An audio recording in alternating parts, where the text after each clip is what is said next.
Hi, it's Pastor Paul L. Anderson here at the Fountain of Raleigh Fellowship, where we believe God's blessings never stop flowing. It is Worshipful Wednesday. It is right near the middle of the week. We thank God how He's been blessing and keeping us all in so many ways, more than we can ever count. Let's continue to always remember to lift up our children. We especially want to pray for those who were involved in incidents, the first days of school, especially for the little child who got hit by a car. I want to remind all of us, please be careful as you go through intersections. Always please make sure that you slow down for the sake of our children and for the sake of everyone else. My parents used to always tell me haste makes waste. So please slow down. Take your time. 1 minute won't make that much of a difference because you're probably already late. So just go ahead and be late. We thank God that we serve an on-time God who is always there for us and always making ways for us. Today, I want to ask that you would look with me into Luke's Gospel, the 14th chapter, verses 15 through 24, the New Living Translation. This is the parable of the great feast. Now, remember, a parable is an earthly story that has a heavenly meaning. It is through by parables that Jesus taught his disciples what the kingdom was all about. And he gave them illustrations that they could understand in their own natural environment to help them to better see what the meaning of it as it relates to heaven. He talks about there's a man sitting at a table with Jesus, and Jesus began to talk about the kingdom of God and about attending the banquet in the kingdom of God. Jesus replied to the man by sharing with him a story. He said, the story is that there is a man who's having a great feast, and he has sent out great invitations to everybody. The banquet is all ready. He sent his servants out to tell the guests, come, the banquet is ready. But all of them began to make excuses. One said after the other one, I have an excuse. I can't be there. One said, I've just bought a field. Please excuse me.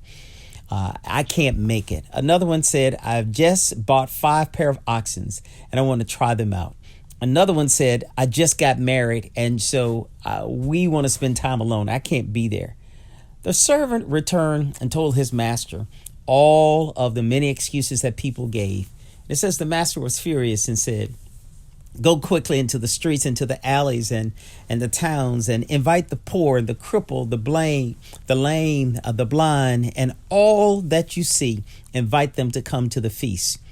After the servant had done all of this, there was still room for more. So the master said, go into the country lanes and begin to ask those behind the hedges and urge everyone to come so that my house will be full, and that none of those who were first invited will get in, even have a small taste of the banquet.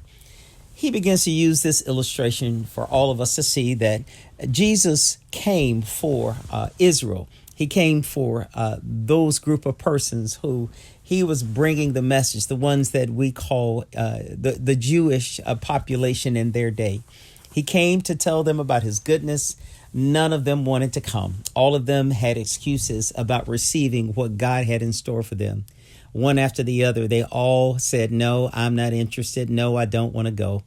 This begins to remind us how sometimes when we meet people who have excuses for not doing what God has called them to do, excuses for not realizing that God has something great in store for them.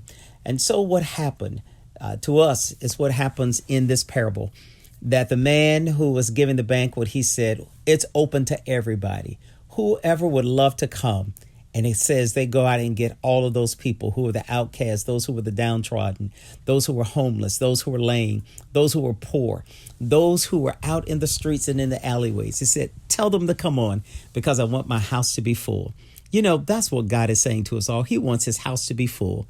There's enough room in God's house for everybody. So he throws a big wide net and he tells all of us, jump in and you can come on into the banquet. You know, God has a great banquet prepared for us all in heaven.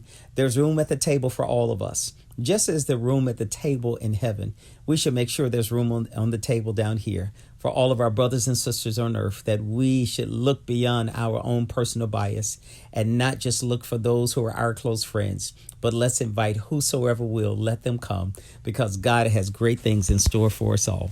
May all of us have an eye that we see the love of God in everybody that we meet, and we want to share that love so people will come and find out there is a place for you in the house of God. My brothers and my sisters, all of my friends that are listening, always know that in this year of 2022, God has a blessing in store for you, and you are exceedingly and abundantly blessed. And I'll talk to you on tomorrow. To sow a seed to the Fountain of Raleigh Fellowship, visit our newly redesigned website, thefountainofraleigh.org, and select Sow a Seed from the homepage. Also, giving has been made easier with the new Fountain of Raleigh app, available now in the Apple App Store and Google Play Store. Download today, select Giving from the main menu, and then follow the directions to complete your giving through Subsplash. Thank you so very much for all of your gifts and donations that you've given to the Fountain of Raleigh Fellowship. We thank you for what you've done in the past, what you're currently doing, and what you will do in the future. Your gifts and donations helps us to spread the gospel of Jesus Christ, not only locally, but throughout the world.